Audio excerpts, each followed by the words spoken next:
Welcome to Khan's Crop Academy. Good morning, student. We are going to learn Standard 11 Agriculture, Science and Technology and Crop Science, Paper 2nd. Chapter number 4, Seed. In previous lecture, explain the stages of seed multiplication. Stages of seed multiplication. There are 5 stages of seed multiplication: nucleus seed, breeder seed, foundation seed, certified seed, truthful seed. तर हे पूर्ण detail आपण बघितलेलं आहे.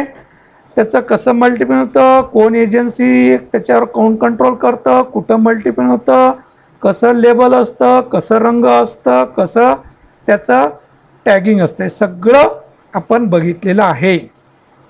तर आज आपण lecture number 5 मध्ये बघणार आहोत germination of seed, seed germination and डॉर्मन्सी.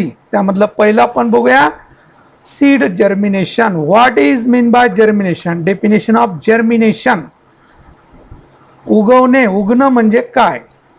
उगवण, बियाची उगवण होणे म्हणजे काय होणे? The process by which a seed form into a new plant. The process by which seed form into a new plant is called germination. Is called germination. Germination एक process आहे की बियापासून नवीन झाडाची निर्मिती होणे, त्यालाच काय म्हणतो आपण? जर्मिनेशन म्हणतो, उगवणे असं म्हणतो आपण, है ना. As soon as favourable climate, as soon as favourable condition are available, dormancy is broken and germination begin, है ना. तर प्रत्येक बियाचं काही का असतं, डॉर्मन्सी पिरियड असतं, सुप्त अवस्था असते. आणि त्या सुप्त अवस्थेमध्ये किती फेवरेबल कंडिशन मिळाली तरी तो उगवू शकत नाही. मग त्याचं डॉर्मन्सी पिरियड ब्रोकन डाऊन करावं लागतं आर्टिफिशियली. तर पुढं आहे सगळं. जसं भुईमुग आहे, भुईमुगाची काढणी झाल्याबरोबर त्याचे शेंगदाणे आपण लागवडीसाठी वापरू शकत नाही. बटाटे आहेत, बटाटे काढणी झाली की लगेच आपण दुसऱ्या पिकासाठी त्याची लागवड करू शकत नाही. त्याच्यावर 3-4 महिने 4 महिने जायला पाहिजे तरच त्याची डॉर्मन्सी पिरियड संपते. लगेच काढल्याबरोबर ते लागवड करता येत नाही. जसं नारळ, झाडावरून काढलं, नारळ लागवड केलं की नारळ झाड तयार होणार नाही. त्याचं डॉर्मन्सी पिरियड 8 महिन्याचा आहे. 8 महिने काही होणार नाही. कांदा निघाल्याबरोबर लावा तुम्ही, कुंजून जाणार काय? त्याला 4 महिन्यानंतरच स्प्राउटिंग येणार. तर हे प्रत्येक बियाचं जास्त डॉर्मन्सी पिरियड आहे. मग ते आपल्याला डॉर्मन्सी पिरियड ब्रोकन डाऊन करता येतं. पुढं आपल्याला अभ्यासामध्ये आहेच, ते पुढं बघणारच आहोत. Active growth of the embryo after a period of dormancy in presence of favourable condition. Then germination require moisture, air, temperature, light, medium in soil. Okay. तर जर्मिनेशन होण्यासाठी हे फॅक्टर आहेत. त्याला मॉइश्चर लागतं, एअर लागतं, टेम्परेचर लागतं, light लागतं आणि त्याला मीडिया लागतं. Then at the time of germination 5 changes और 5 steps occurring during the seed germination. तर जर्मिनेशन होत असताना 5 स्टेजमधून जातात. पहिलं imbibition, absorption of water, respiration, effect of light on seed germination, mobilisation of reserve during seed germination and role of growth regulator and development of embryo axis into seedling. हा लक्षात. तर असं हे चेंजेस होतात. तर ते टेक्स्टबुकमध्ये नाही, हे एक्स्ट्रा मी दिलेलं आहे. तर नेक्स्ट बघूया आपण types of germination. Types of germination. There are 3 types of germination. 3 पद्धतीनं उगवण होत असते बियाचं. लक्षात. त्याचा अभ्यास आपल्या टेक्स्टबुकमध्ये आहे. First हायपोजियल germination, second epigeal germination आणि व्हिव्हिपॅरस जर्मिनेशन. 3 टाईपचे जर्मिनेशन होतात बघा. फारच सुटसुटीत आहे बघा, इंटरेस्टिंग आहे. बॉटनी रिलेटेड आहे, बायोलॉजीमध्ये झालंही असेल तरी आणखीन माझ्या पद्धतीनं समजून सांगण्याचा प्रयत्न करतो. When cotyledons remain below soil surface due to rapid elongation of epicotyl portion of embryo above cotyledons known as epicotyle, then it is termed as hypogeal germination. यामध्ये सगळं दळलेलं आहे बघा. when cotyledons remain below soil surface, कॉटेलिडन जे आहे ते जमिनीमध्येच राहतं है ना, below soil surface due to कशामुळं रॅपिड इलॉंगेशन ऑफ इपिकोटाइल. त्याचं रॅपिड इलॉंगेशन होतं इपिकोटाईलचं आणि ते कॉटेलिडन जमिनीमध्येच राहतं आणि त्यांनी वर निघतं. लक्षात. Portion of embryo above cotyledon. असं का होतं तर असं का होतं, portion of embryo above cotyledon, कॉटेलिडनच्या वर एम्ब्रियो असतं म्हणून एम्ब्रियो पासून काय निघणार, प्ल्युमल आणि रॅडिकल. प्ल्युमल वर असल्या कारणाने कॉटेलिडनच्या वर असल्या कारणाने एम्ब्रियो कॉटेलिडनच्या वर आहे. मग जर्मिनेशन कोण होतं, एम्ब्रियो, प्ल्युमल आणि रॅडिकल. मग कॉटेलिडन तिथेच राहणार. इपिकोटाईलचं रॅपिड इलॉंगेशन होतं, फास्ट, आणि ते काय होतं, प्ल्युमल वर जातं, रॅडिकल जमिनीमध्ये मूळ, आणि बाजूला काय राहतं, मग कॉटेलिडन राहतं. त्यालाच आपण काय म्हणतो, हायपोजियल जर्मिनेशन. हायपोजियल जर्मिनेशन. कॉटेलिडन अंडरग्राऊंडमध्ये राहत असेल, असं जर्मिनेशन होत असेल तर त्याला हायपोजियल जर्मिनेशन म्हणणार. It occurs with the majority of monocotyledon seed. कोणते रे बाळ, मोनोकॉटेलिडन सीड.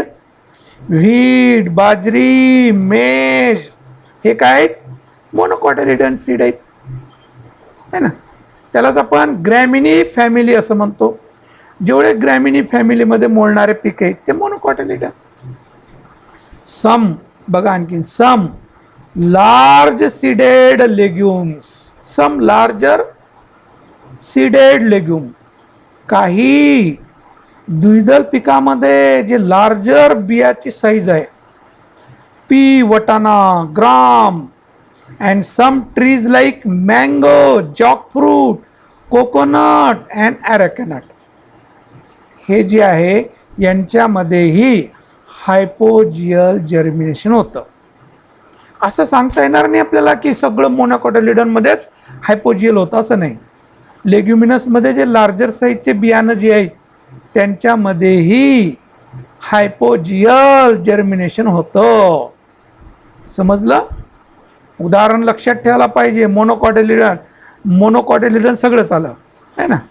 मग आता लेग्युमिनसचे कोणते, पी, वटाणा, ग्राम, हरभरा, आणि फ्रूट ट्रीमध्ये मँगो आहे, जॉक फ्रूट आहे, कोकोनट आहे आणि ॲरेकन. ॲरेकन म्हणजे सुपारी आहे ना, नारळ, आंबा आहे ना. तर हे फळामध्ये जर्मिनेशनचं जे टाईप आहे ते हायपोजियल. आता हायपोजियल कसं, डायग्रामवर आपण फोटोद्वारे हायपोजियल जर्मिनेशन, हे हायपोकोटाईल आहे ना, हायपोकोटाईल, हायपो आहे ना, वर, एम्ब्रियो असं वर आहे ना, तर हे हायपोकोटाईल आहे ना.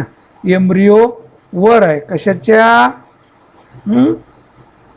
तर हे इपिकोटाईल इलॉंगेट होतं आहे ना, इलॉंगेट होतं फास्ट, आणि हे कॉटेलिडन इथंच राहतं. हे रॅडिकल प्ल्युमल आहे ना, हे कॉटेलिडन अंडरग्राऊंडमध्ये राहतं या पद्धतीनं आहे ना. इपिकोटाईल लक्षात, हे इपिकोटाईल, हे वर प्ल्युमल गेलं, आहे तयार झालं झाड, आणि कॉटेलिडन हे अंडरग्राऊंडमध्ये. कॉटेलिडन कुठं आहे, अंडरग्राऊंडमध्ये. हायपोकोटाईल, हायपोकोटाईल आहे ना, हायपो कॉटेलिडन अंडरग्राऊंड, हायपोकोटाईल. हायपोजियल जर्मिनेशन म्हणतात त्यालाच, काय म्हणतात, हायपोजियल जर्मिनेशन. राहील का लक्षात. नेक्स्ट आता हे लेबल डायग्राम आहे ना, हे लीप, इपिकोटाईल, कॉटेलिडन, हायपोकोटाईल, सॉइल सरफेस. हां, हे जनरल. आता हे कॉटेलिडन अंडरग्राऊंड आहे ना, वर निघालं शूट, कॉटेलिडन अंडरग्राऊंड गळून गेलं या पद्धतीनं. नेक्स्ट हायपोजियल जर्मिनेशन, आणखीन तेच आपण हायपोकोटाईल आहे ना, हे इपिकोटाईल, हे इपिकोटाईल फास्ट ग्रोथ आणि कॉटेलिडन अंडरग्राऊंडमध्येच राहतं आणि नंतर हे डिकम्पोज होऊन जातं, झाड तयार होतं. कॉटेलिडन वरच येत नाही. तर त्याचं आपण मेन कारणसुद्धा सांगितलं.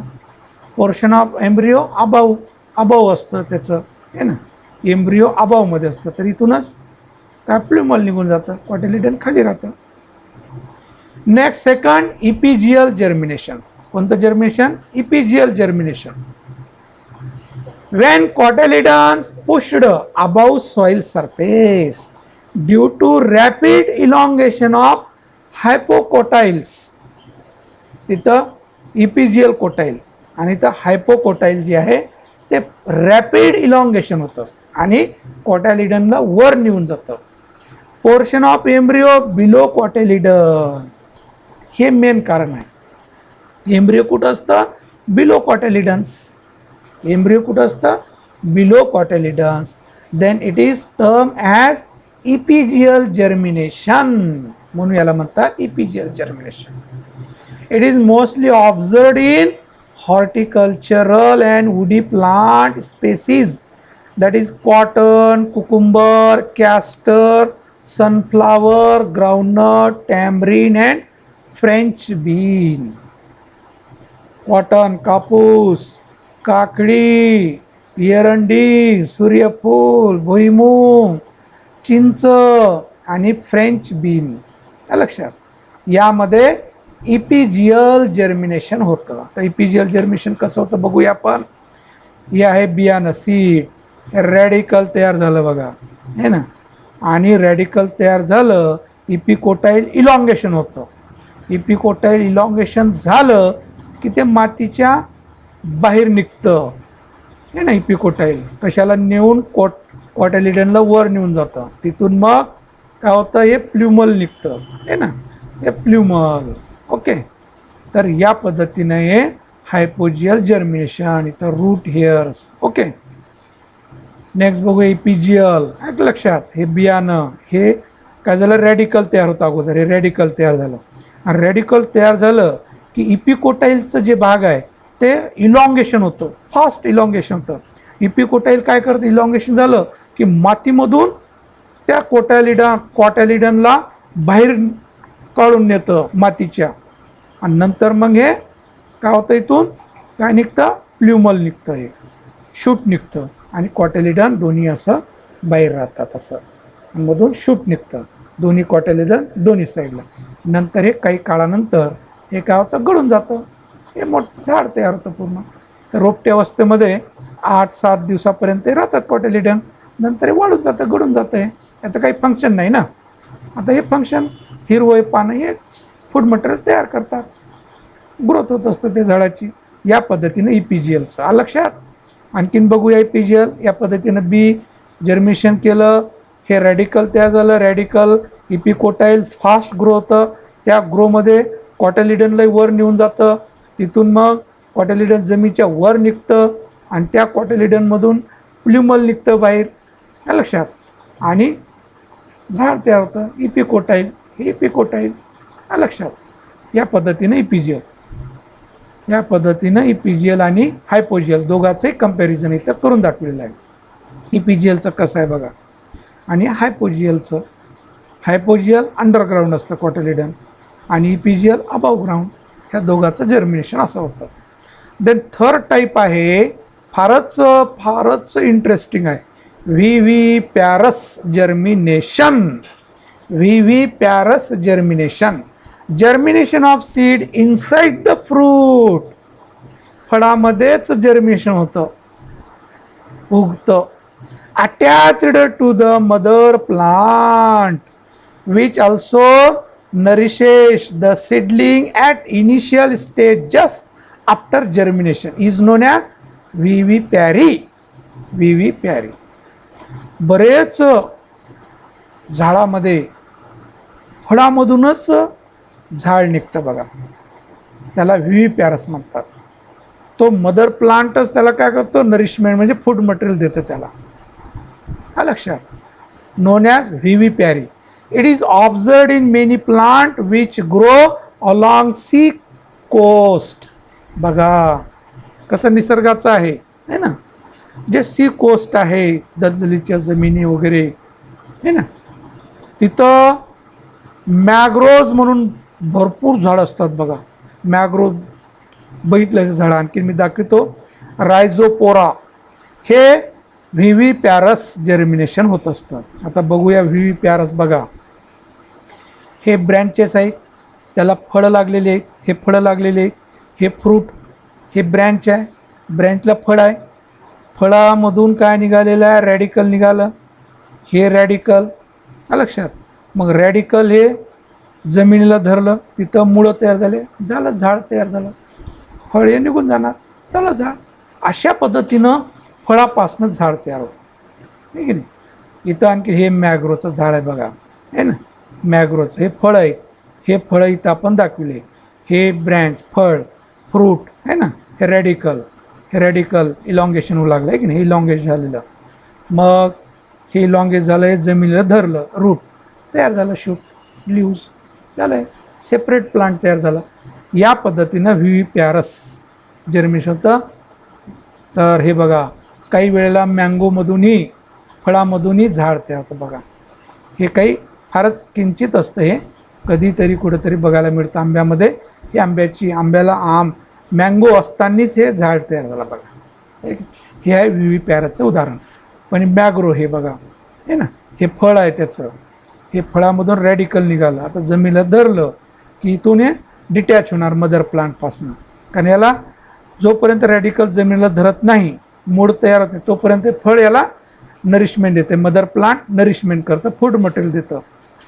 Then after it can be develop root system, then detach from the fruit. नंतर इथून वेगळं होऊन जातं, सेपरेट झाड तयार होतं. सेपरेट काय होणार, झाड तयार होणार. या पद्धतीने फळामधून झाड निघत आहे. हे आहे ना, हे फळापासूनच झाडाची निर्मिती होत आहे. तर विद्यार्थी मित्रांनो, टाईप्स ऑफ जर्मिनेशन इथं आपण संपविलं. काय काय बघितलं, hypogeal germination, epigeal germination, viviparous germination.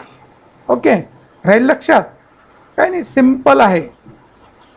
या पद्धतीनं बियाची काय होत असते, उगवण होत असते, है ना, जर्मिनेशन होत असते.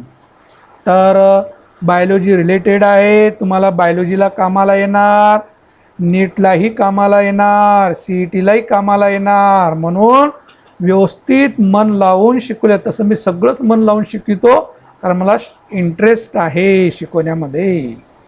तर इतरांना जास्तीत जास्त शेअर करा, सबस्क्राईब करा, जेणेकरून जे काही व्हिडिओ नोटिफिकेशन मिळत राहणार आणि तुम्ही बघत राहणार, आनंद घेत राहणार बाळांनो घरी बसून.